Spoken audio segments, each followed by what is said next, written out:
Va ora in onda Alta Tiratura con Alessandro Gnocchi.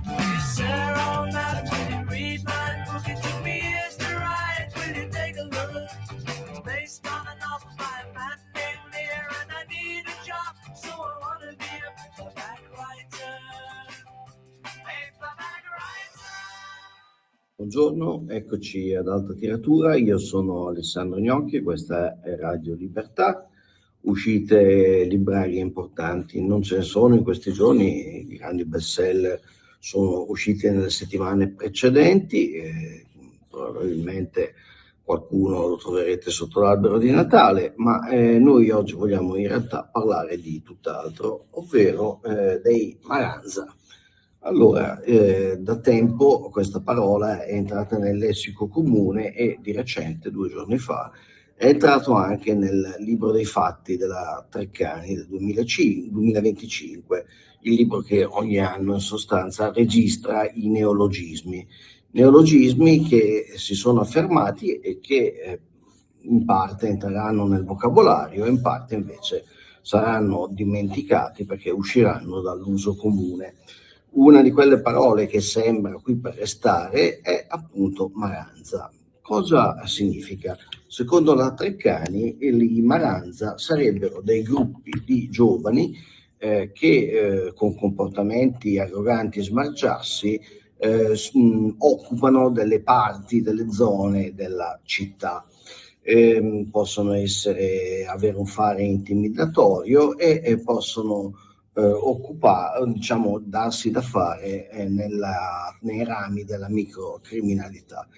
In realtà questa è una definizione un po' pulitina di quello che è il Maranza, perché la parola nasce dall'incontro tra marocchino e zanza. Il marocchino quindi va a indicare genericamente l'immigrato di prima, di seconda generazione, mentre zanza in milanese, zanzare significa rubare, borseggiare, truffare, imbrogliare, insomma è legato al mondo del crimine. Quindi in realtà la parola Maranza indicherebbe l'immigrato di prima, seconda generazione che è dedito a traffici illeciti nelle periferie della città. Questo per onestà, se invece preferite la definizione politicamente corretta va benissimo quella della Treccani, che omette ogni riferimento appunto all'origine dei Maranza e sfuma un po' anche il debito con la criminalità, che queste figure spesso hanno il legame con la criminalità. Comunque Maranza, il Maranza è un emarginato sociale agli occhi della sociologia. Forse la cosa che ha portato alla luce al grande pubblico per la prima volta questa figura è in realtà un film, il film L'Odio di Kassovitz, bellissimo film in cui è ambientato nelle banlieue parigine, dove vediamo questi magrebini, figli dei magrebini, che fanno i conti con il centro della città e anche tra di loro e con le forze dell'ordine. È un film molto duro, molto bello, famoso il finale, fino a qui si vede una persona che precipita, fino a qui tutto bene, fino a qui tutto bene, fino a qui tutto bene, come dire, la situazione è sempre più fuori controllo, ci illudiamo che fino a qui tutto sia andato bene, ma poi la realtà è che ci schianteremo a terra. Questo diciamo che è successo in Francia, paese ormai al limite del governabile, dove abbiamo avuto non solo la rivolta delle periferie dei Maranza, ma anche il fenomeno dei gilet gialli, che è un altro gruppo sociale, quello dei piccoli imprenditori, dei piccoli agricoltori e così via, e insomma poi abbiamo anche in questi giorni ci sono le piazze costantemente occupate. Macron appunto forse ha finito di dire fino a qui tutto bene, si sta proprio schiantando. Comunque non è di Macron che vogliamo parlare. abbiamo detto che allora il Maranza, marocchino più zanza, figura marginale, ma se è una figura marginale allora merita l'attenzione del socialista umanitario, dell'uomo di sinistra che deve salvare il mondo dalla povertà e che deve accusare la borghesia normalmente di essere sfruttatrice, in questo caso sfruttatrice del Maranza. Cioè il Maranza in pratica è il nuovo cocco dell'intellettuale non solo italiano, il nuovo perseguitato da difendere e anche il nuovo soggetto rivoluzionario. Maranza di tutto il mondo, unitevi. Allora c'è già una letteratura cospicua che prende come soggetto rivoluzionario il Maranza. È un po', siamo passati, diciamo, dai dannati della terra di Frantz Fanon, che indicava nel terzo mondo il nuovo soggetto rivoluzionario, appunto a questi libri che adesso andremo a vedere e a citare, che vedono invece nell'immigrato di seconda generazione il vero soggetto rivoluzionario, quello che si può opporre e rovesciare, opporre alla borghesia e rovesciare il sistema politico. Prendo i titoli, scusate un attimo. Ecco qua. Allora, un titolo è proprio Maranza di tutto il mondo, unitevi, l'ha scritto Oria Boutelja e appunto teorizza la rivoluzione dei Maranza. Poi abbiamo La periferia vi guarda con odio di Gabriel Serussi, autore francese, e poi Pisciare sulla metropoli, invece questo è un autore italiano, di Tommaso Sarti. Appunto un tempo erano i popoli colonizzati e gli sfruttati ad avere, secondo certi cattivi maestri, legittimazione all'esercizio della violenza contro la borghesia, quindi distruggiamo le strade della città, rompiamo le vetrine, distruggiamo le sedi bancarie e così via. Adesso invece sono i balordi di periferia che vedete su TikTok, sarebbero questi i nuovi soggetti politici, figuriamoci. Tra gli altri titoli che si possono citare abbiamo Joshua Clover, Riot, Sciopero Riot, qui diciamo il punto è il nichilismo esistenziale che diventa la negatività assoluta, l'impossibilità di incidere sulla società che diventa odio e quindi rivolta anche attraverso lo sciopero, e noi qua di scioperi ne abbiamo uno alla settimana. E poi forse il volume quello più significativo è Restare barbari di Louise Yousfi, che appunto teorizza l'assalto all'impero capitalista realizzato dai giovani delle periferie, dai diseredati, dai figli degli immigrati mai davvero integrati sul serio, e storicamente la sinistra finisce sempre con lo sposare personaggi di questo tipo, cioè gli emarginati, e storicamente non finisce mai bene, anzi di solito o si conclude in farsa o si conclude in tragedia.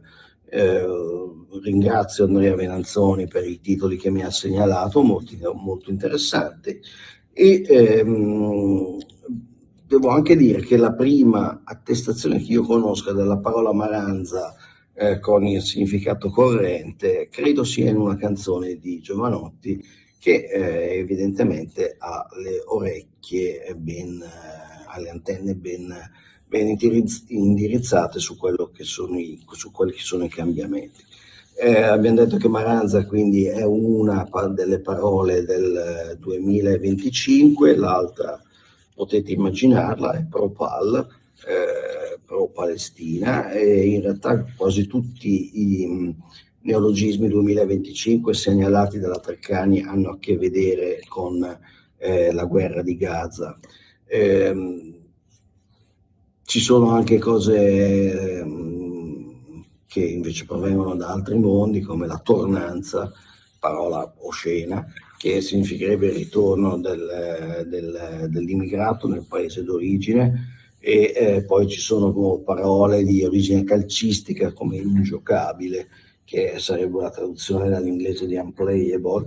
Peccato che l'italiano faccia letteralmente vomitare come espressione, però si sa che i telecronisti sportivi sono coniatori di parolacce tipo, non so, sciabolata morbida, il braccetto, da quinto a quinto e così via.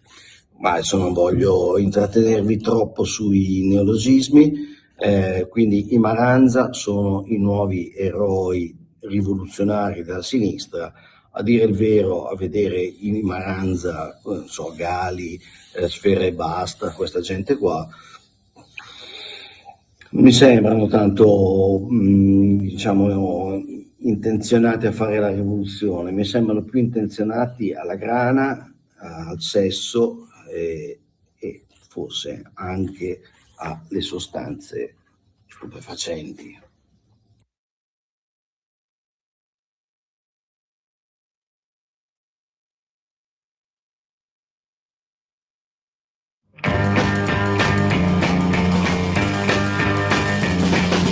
People try to put us to down, talking about my generation, just because we get around. Talking about my generation, things they do look awful. Talking about my generation, I hope I die before I get old. Talking about my generation, this is my generation, baby. Why don't you all fade away? Don't try to dig what we all say. I'm not trying to cause a big sensation. I'm just talking about my generation. My generation, my generation, baby.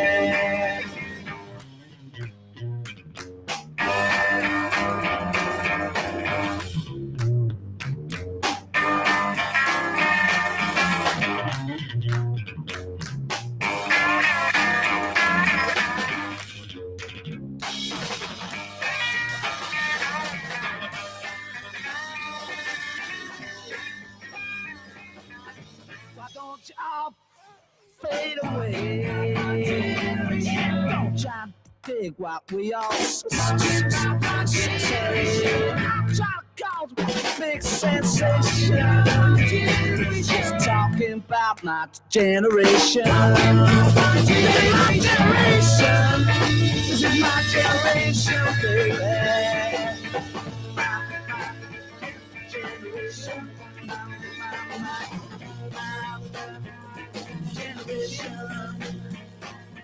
People try to put us to down, talking about my generation, just because we could get around. Talking about my generation, things they do look awful cold. My generation, I hope I die before I get old. Talking about my generation, this is my generation, baby.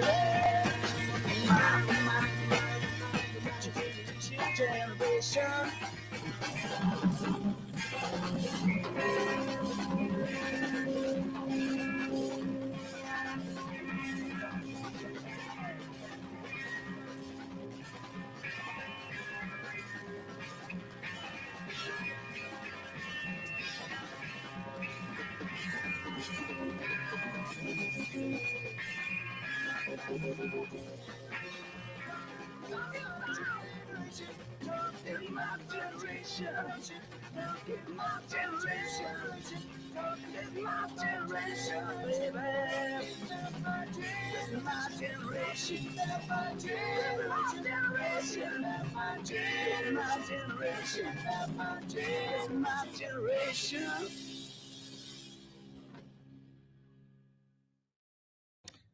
Eccoci alla seconda parte di Alta Tiratura, questa è Radio Libertà, io sono Alessandro Gnocchi e adesso affrontiamo un tema che è, diciamo, un grande classico della satira e della sociologia, che è appunto il rapporto tra l'intellettuale e il potere.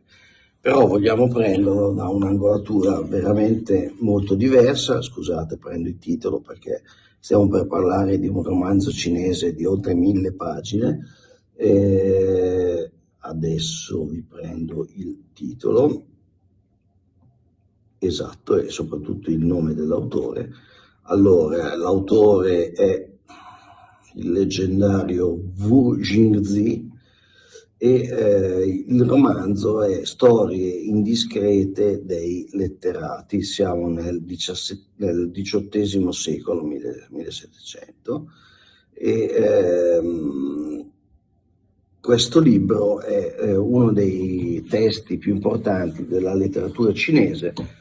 Sono quasi 1000 pagine pubblicate dalla casa editrice Luni, che sta ritraducendo in versione integrale tutti i grandi classici della letteratura cinese.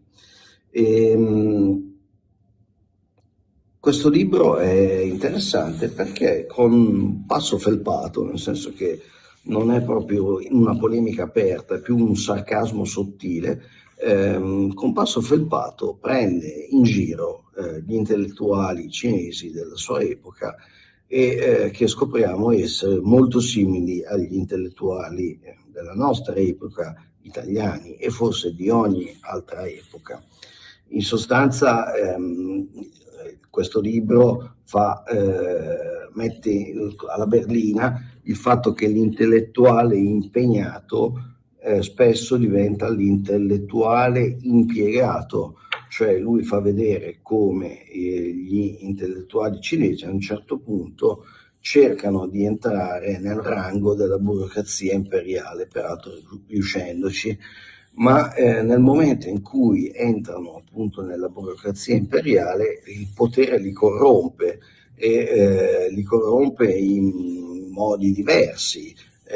C'è quello che sfrutta la sua posizione per fare delle piccole estorsioni oppure per il sesso, c'è quello che invece si lascia corrompere, c'è quello che favorisce un amico, c'è quello che insabbia una storia, c'è quello che prostituisce il suo sapere e lo mette a servizio coscientemente di cause che non sono giuste, che sono sbagliate.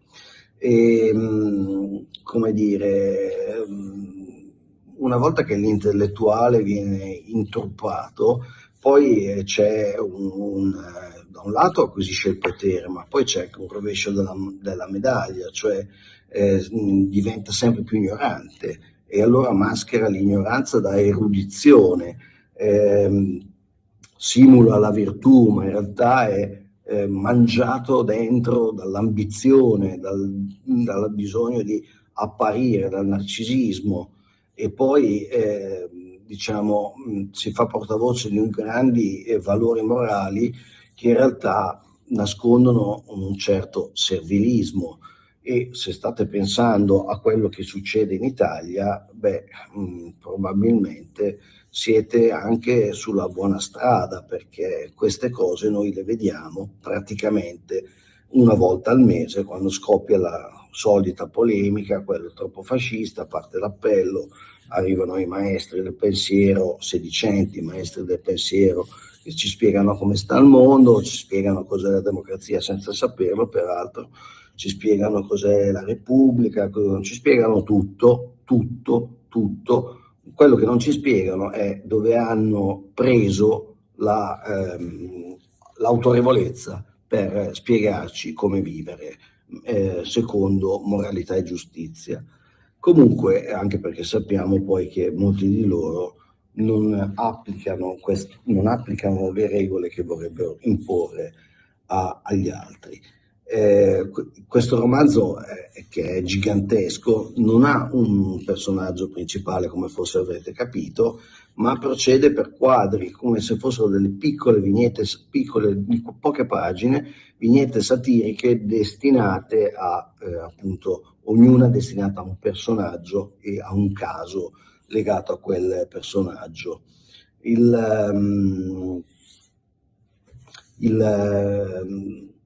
La satira appunto di questo libro non è rumorosa, è insistente, è una goccia che scava, che scava, che scava, fino a che metti insieme tutto questo gigantesco affresco e ti viene un po' da ridere e un po' da piangere. E, anche, non so, c'è tutta una polemica contro il confucianesimo, non perché il confucianesimo sia sbagliato in sé, perché diventa una ideologia adatta a giustificare la volontà di fare carriera all'interno della casta imperiale. Ci sono veramente tanti casi classici che vengono citati come se fossero come alibi in realtà, no? Il sistema educativo, l'università, le università, o cioè l'equivalente delle nostre università, che producono conformismo. L'intellettuale che dovrebbe essere libero diventa funzionario invece dell'ordine. E la morale, anche quando diventa un mestiere da esercitare, non può che corrompersi. Quindi tutto questo quadro mette in discussione il mondo della cultura e del sapere. Peraltro non viene offerta nessuna via di fuga, cioè lui, questo scrittore Wu Xingzi, ci mette proprio davanti a un fallimento completo, che è un fallimento di un sistema educativo, di un sistema culturale e morale, e anche di un sistema politico. E ci dice anche una cosa interessante, secondo me, è questa, cioè che quando l'intellettuale diventa appunto impiegato, da impegnato che era, viene sostanzialmente cooptato da una parte politica. E ecco, nel momento in cui viene cooptato, finisce con l'assomigliare ai politici e ad assumerne i difetti, la retorica, il conformismo e così via. La cosa divertente, secondo me, è che invece in Italia funziona esattamente nel modo opposto. Cioè sono i politici che progressivamente si sono avvicinati a diventare delle macchiette, come macchiette sono ad esempio quelli che vanno a firmare gli appelli ogni 10 minuti contro la tal casa editrice che è troppo di destra, eccetera, eccetera. Cioè, come dire, il ceto intellettuale è crollato perché non fonda sul sapere, non è fondato sul sapere, è fondato sulla retorica, ma appunto la politica tende a imitarlo, la politica di sinistra, ma anche quella di destra, tende a imitarlo, quindi tende a scadere sempre più in basso. Guardate Elly Schlein. Elly Schlein è il tipico esempio di politica versata nella retorica e completamente però digiuna e incapace di sviluppare non solo una politica di aggregazione, cioè una politica vincente dal punto di vista del consenso, ma neanche di formulare una politica alternativa al sistema vigente. Cioè io dalla sinistra mi aspetto che mi contesti il capitalismo, non che sia una versione edulcorata e politicamente corretta della destra, sostanzialmente indistinguibile poi nella politica economica. Certo, è distinguibile solo in una cosa, cioè che per la sinistra andrebbe tassato anche il respiro, però sostanzialmente nessuno dei due, neanche la sinistra, pensa di uscire dal sistema in cui noi viviamo. Per fortuna, cioè ci sono arrivati dopo anni di terrorismo, stragismo e così via. Quindi da noi funziona un po' al contrario rispetto alla Cina di quel periodo imperiale, ma comunque questo libro è, come dire, un libro che voi dovete prendere, mettere sul comodino, sul tavolo o di fianco al divano, e non lo dovete leggere in un colpo solo perché ci mettereste un anno. Dovete ogni tanto aprirlo, leggere una delle vignette di questo autore e farvi una bella risata. Dopodiché lo chiudete e il giorno successivo ve ne leggete un'altra. In questo modo la lettura è divertente e secondo me alla fine è anche molto interessante, e come dire, ci apre gli occhi senza stufarci, e questo è un grandissimo pregio.